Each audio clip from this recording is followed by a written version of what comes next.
And it is our 9th and final qualifying heats of the day. It is mini heat 3, groups A versus B. Here is your starting grid. Milan Beku and Lewis Boots will be on the front row. Joining them on row 2 will be Matteo Campobello and Georges Desmere. Mathis Piesens and Denver Boz on row number 3. Didier Dedala. And then we have got Reuthausen on the inside of row number 4. Theo Handax and Sem Saslik round out the next grid, the next row of the field on row number 5. Then it's Edouard Bergin, Milo Cornel, row 6. Sam Meyerlink and Dan Van Dam next up on row number 7. My apologies there, it's Dan Van Dam and Sam Meyerlink. Artem Kikireshko and Joshua Lauritsen. Adriano Kumbo and Tom Grosjean ran out the top 9 rows with Axel Linders and François Collignon completing your top 20. Rounding out the 28-strong grid will be the following drivers. Manuel Laurent, Lorenzo Sambur, Jacques Depré, Maxime Von Crane, Rosalind May Heineke, Louis Bieland, Martin Rodriguez and Jan Jacobs bringing up the rear of the field. 28 drivers set to compete in the next 9 minutes plus an additional lap. And more to the point, who will stay with us? Who will unfortunately have to sit by the sidelines and watch their competitors battle it out for points? Can we... Go on. Pardon, Alex, pardon. No, go for it. I told you stop. Milan Beku, donc en pôle devant Lewis Boots. On vous l'a présenté depuis l'après-grille il y a quelques instants. C'est la 3e et dernière manche qualificative pour la catégorie mini. Matteo Campobello et Georges Desmet partiront depuis la 3e et la 4e place. Mathis Pissen 5e. Denver Boss, le champion mini-rookie de l'an dernier, 6e. Di de Derdal 7e. Phoenix Rothuysen 8e. 9e place pour Theo Randax. La 10e pour Sem Saslik. Attention à surveiller. No attack this time. Attention sur Luis Bieland qui partira 26e sur la grille de départ. 26e position donc pour Luis Bieland. Partira depuis la 13e ligne côté extérieur. Est-ce qu'il va pouvoir remonter comme il l'avait fait dans la manche précédente et aller chercher la victoire? Ça va être très compliqué, mais si déjà il pouvait aller se replacer, et on va avoir un nouveau départ.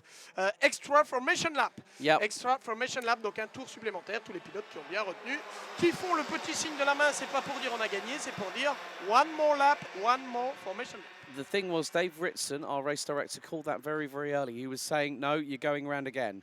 He was not happy how they were lining up, and that is the driver's way of signalling to say, yes, boss, we're going around again. That is showing respect from the competitors to an official of this team.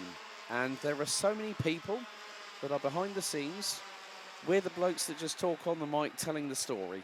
But there are so many people behind the scenes who have been, who are a big part of the team behind the scenes here at the Yami Series Benelux. And we are all one big family as well. We all love this sport. We all love working together as friends. And we've got to know each other very, very well. But the big story is, can Louis Bieland be the first person, I think, in a very long time that I've seen come from near the back of the grid to win twice in a row? Well, the drivers have gone past the red line of no return just before the right-hander here at turn number 12. 9 minutes on the clock. Plus an additional lap. The red lights are on the starting gantry. Our starter is waiting to extinguish them once we get the signal to go racing by Series Race Director Dave Ritson. So, for the final time today, Mini goes into battle, into the tram lines, revs up, lights on. C'est parti. There we go, we're off and running. Avec Milan Beku qui garde l'avantage pour le moment. Oui, parfait. Et parfait départ également de Lewis Boots qui était pourtant sur la ligne extérieure mais qui va conserver la 2e position. On sait à quel point c'est difficile. Il touchait derrière pour la 3e et la 4e place.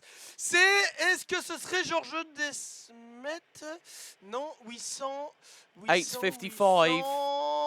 Matteo Campobello. Matteo Campobello qui était 3e sur une autre sortie. Big off. Grosse sortie du côté du virage de raccordement. Alors je pense que ce n'est pas trop grave le pilote qui s'est arrêté. No, pilot's fine. Ouais, il est quand même passé au-delà du des barrières de protection. En tout cas, il a dépassé à cet endroit-là. Milan Beku en tête. Deuxième position pour Lewis Booth. That was a big, that was at least 65 kilometers now going out of that corner.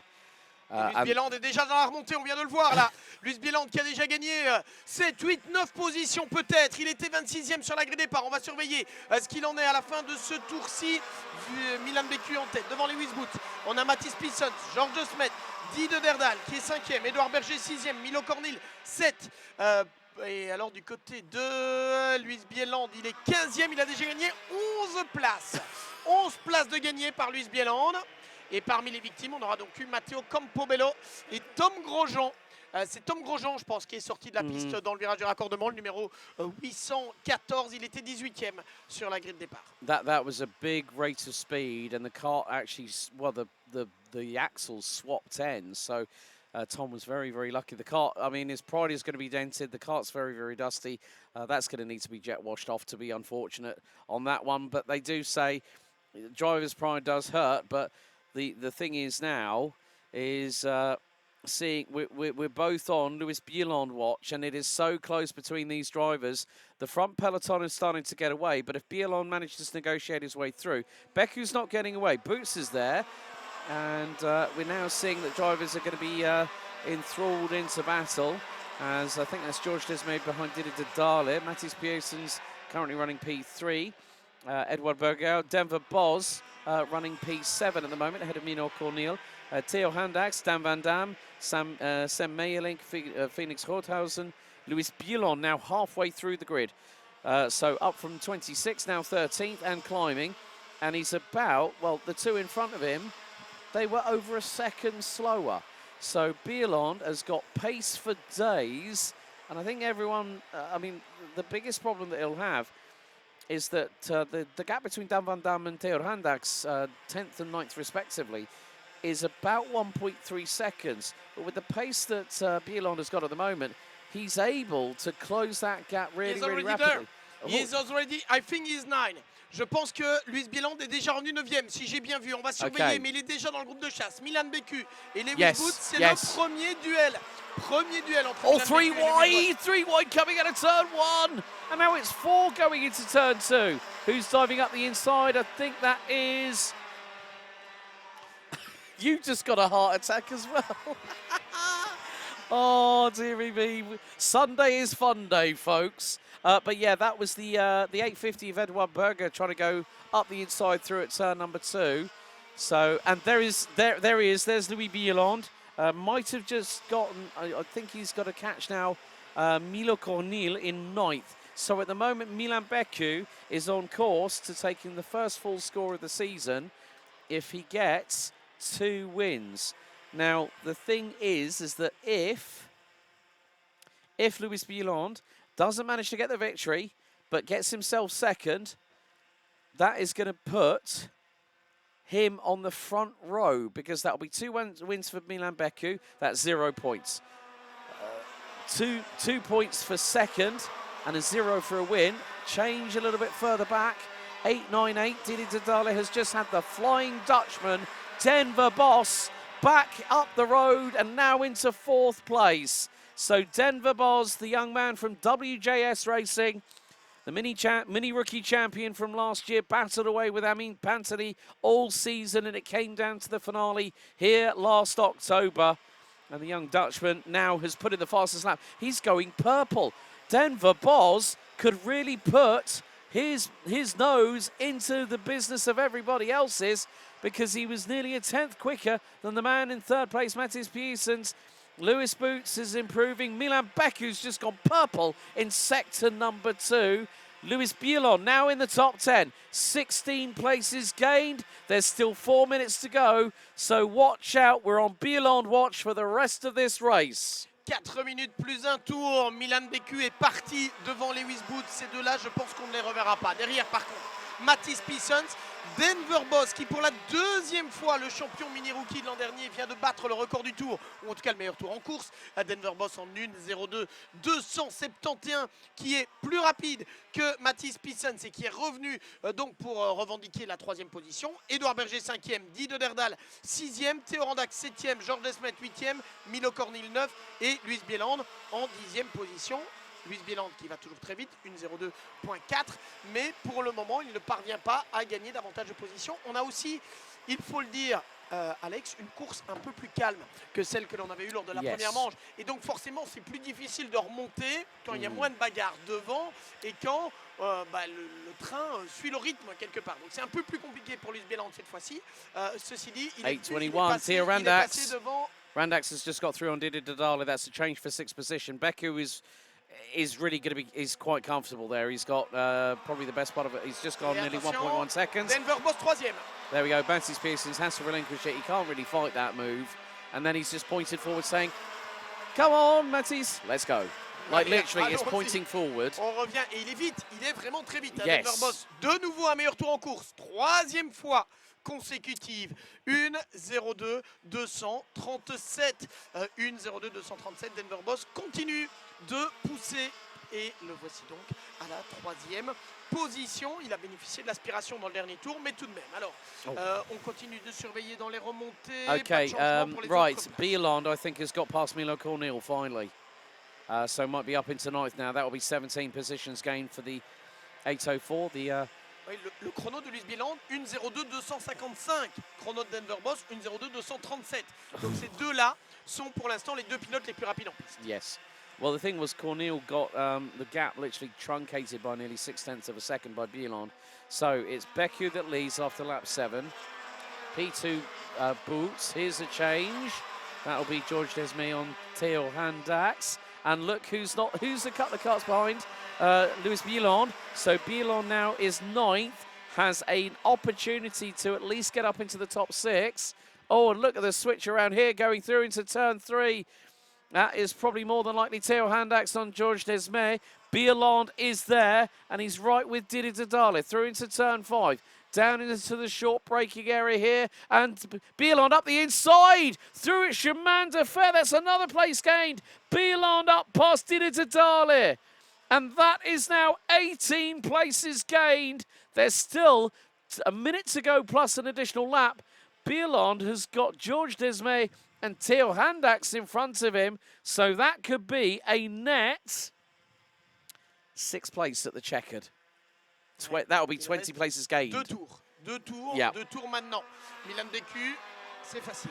Enfin, presque facile. Ça a l'air facile. 1.9. Here we go. Et pendant ce temps-là, Luis Bieland qui gagne encore une position puisqu'il vient de passer devant Georges Desmet. Il a Théo Randax juste devant lui, le numéro 821. Il pourrait aller chercher la 6e place. Luis Bieland, l'attaque dans le virage numéro 3. Ben oui, évidemment, elle était téléphonée, celle-là. Le voilà, Luis Bieland, revenu à la 6e position. Il a gagné 20 places.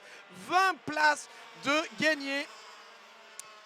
That's over 40. That's 43 positions gained in 2 races alone on pure flat-out pace. Timer has expired. Next time around, Milan Beku is now making his way out of turn number 11. Now the short run up to turn 12. Boots and, well, Denver Boz has got past Lewis Boots. Denver Boz is now up into P2. It's the run to the line here to start the final lap. Milan Beku 1.366 kilometers away from pole position. Denver Boss goes defensive against Lewis Boots, who switches to the outside through into turn 1. This could allow Mathis Pearsons to close on in. Attention, Lewis Boots, Denver Boss, changement de position de nouveau avec Denver Boss qui était passé en 2e position. Le champion mini-rookie de l'an dernier face à Lewis Boots. Ils se sont un peu frottés ces deux-là, c'est pas fini encore. Lewis Boots qui a repris la 2e place. Très provisoire pour le moment, le numéro 830. Il avait terminé 7e du championnat l'an dernier. Et puis derrière, on a Mathis Pissens, Edouard Berger et Luis Bieland qui sont toujours là. Je pense que ça ne devrait plus changer pour le moment. Attention, Luis Bieland qui doit quand même surveiller ce qui se passe derrière, parce que Théo Randax est bien accroché. On a donc ceux qui sont 2e, Lewis Boots, 3e, Denver Boss, Mathis Pissens, 4e. Ensuite, à la 5e position, Théo Randax, Edouard Berger, pardon. Et la lutte avec Luis Bieland et Théo Randax pour la 6e place. Deuxième victoire de Milan Beku. Run for P2. Et Run attention for pour la P2. deuxième place. And it's going to be Lewis Boots. Looks like Lewis Boots, yes. Mattis Pieson's pit, Denver Boz by 4 1,000ths. Edward Berger, and well done, Louis Bieland. 20 places gained, P6 at the end of that one. George Desmere, Phoenix Reuthausen, Didi Dala rounds out your top 10 with Milo Cornel. Jan Jakob started last, finishes in 12th, so good running there by the 802. Sam Meyerling, Francois Collignon, Artem Kikirenko, Reshko, Manuel Laurent, Dan Van Dam, Axel Linders, Maxim Von Kane, and Sam Sazlik round out your top 20. Matteo Campobello recovers to finish 21st. Martin Rodriguez, 22nd. And it looks like we'll have Lorenzo Sambur, Rosalind May Heineke coming towards the end of the race. Adriana Cumbo, Jack Depré, Joshua Lorison, and Tom Grosjean, the last two drivers who unfortunately were not classified. Rosalind May Heineke finishes 23rd ahead of Lorenzo Sambur, Adriana Cumbo, and Jack Depré rounds out your 26 finishers. Joshua Lorison retires lap 3, Tom Grosjean out on lap 1. Et on aura donc vu Luis Bieland. Alors, j'ai pas encore vu le classement final, on va l'attendre, mais je pense qu'il va revenir dans le top 3. Luis Bieland, après être parti depuis la 25e ou la 26e position. Bref, il sera un candidat à la victoire face à Milan Beku, Lewis Boots et Luis Bieland seront parmi les favoris. Attention aussi à Mattis Pissons. En attendant, donc, dans cette manche-ci, c'est Milan Beku qui s'impose devant Lewis Boots, Mattis Pissons, Denver Boss qui a été très rapide dans cette manche-ci, Edouard Berger, Luis Bieland, Georges Desmet, Théo Randax, Phoenix Rothuysen et Diede Derdal. Prochaine course, ce sera déjà la première finale.